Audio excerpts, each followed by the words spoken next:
नमस्कार मंडळी, स्वागत आहे आपलं रियाज रेसिपी मराठीमध्ये. आज कोणतंही वाटण न वाटता, कोणतेही जास्तीचे मसाले न वापरता, तेल न वापरता एकदम सोपा आणि हेल्दी असा नाश्ता बनवतोय.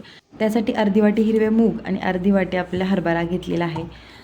दोन्ही स्वच्छ पाण्याने धुवून घ्यायचं आहे 2 वेळा आणि त्यानंतर याच्यामध्ये भरपूर सारं पाणी टाकून रात्रभरासाठी भिजवून घ्यायचं आहे. रात्रभरासाठी भिजवत असताना याच्यामध्ये 5 बदाम आवर्जून घाला, कारण बदामसुद्धा आरोग्यासाठी अतिशय उपयुक्त असतात. रात्रभरासाठी व्यवस्थित असे भिजवून घेतलेले आहेत. सुरुवातीला तर जे आपण बदाम पाण्यामध्ये भिजत घातले होते ते काढून घ्यायचे आहेत आणि बाकीचं पाणी आपण बाजूला काढून देणार आहोत. आठवड्यातून एकदा तरी हा नाश्ता बनवायलाच हवा. आरोग्यासाठी अतिशय उत्तम असतो. अजिबात ॲसिडिटी वगैरे होत नाही. तर बघू शकता 1 वाटी घातलेलं होतं, फुगून भरपूर जास्त झालेले आहेत. त्यातलं मी निम्मे जे हरभरे आणि मूग आहेत ते एका रुमालामध्ये बांधून ठेवणार आहे, म्हणजे दुसऱ्या दिवशी नाश्त्याला मला हे बनवता येतील आणि ह्याला मोडसुद्धा येतील.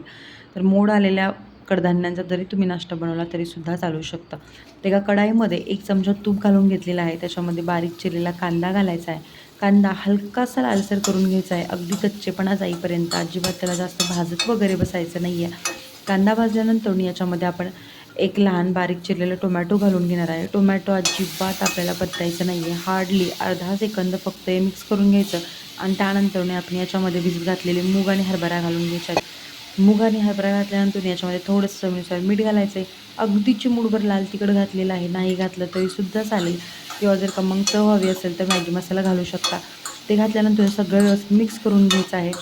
इथे मी जे रुमालामध्ये बांधून ठेवलेले होते हे मूग आणि हरभरे ते दुसऱ्या दिवशी नाश्त्याला बनवणार आहे. त्याऐवजी तुम्ही जर का आदल्या दिवशी भिजवून बांधून ठेवले तर दुसऱ्या दिवशी मोड आणून हे कडधान्य तुम्ही नाश्त्याला बनवू शकता. मस्तपैकी हे एक वाफ काढून घ्यायची आहे, 5 मिनटं शिजवून घ्यायचं आहे. अजिबात कच्चं वगैरे लागत नाही. रात्रभर भिजल्यामुळे पूर्णपणे आतमध्ये पाणी शोषलेलं असतं आणि 5 मिनटं झाकून ठेवल्यामुळे व्यवस्थित हे शिजल्या जातं. मस्तपैकी घरात असणाऱ्या कडधान्यापासून हा नाश्ता बनवून तयार झालेला. बहुतेक वेळेला हे कडधान्य आपल्या अगदी घरामध्ये असतात, त्याला किडही बऱ्याच वेळेला लागून जाते, पण आपण याची भाजी वगैरे करत नाही. पण तेच कडधान्य आपल्या शरीरासाठी अतिशय उपयुक्त असतात. त्यामुळे एकदा त्याची भाजी किंवा या पद्धतीने नाश्ता बनवून नक्की खा आणि त्यासोबत हे बदामसुद्धा. चला, तर मग रेसिपी आवडली असेल तर आपल्या चॅनलला सबस्क्राईब करा, व्हिडिओला लाईक करा, व्हिडिओ तुमच्या मित्रमंडळींमध्ये, फॅमिली सर्कलमध्ये नक्की शेअर करा. पुन्हा भेटूयात अशाच एका नवीन रेसिपीसोबत. तोपर्यंत धन्यवाद.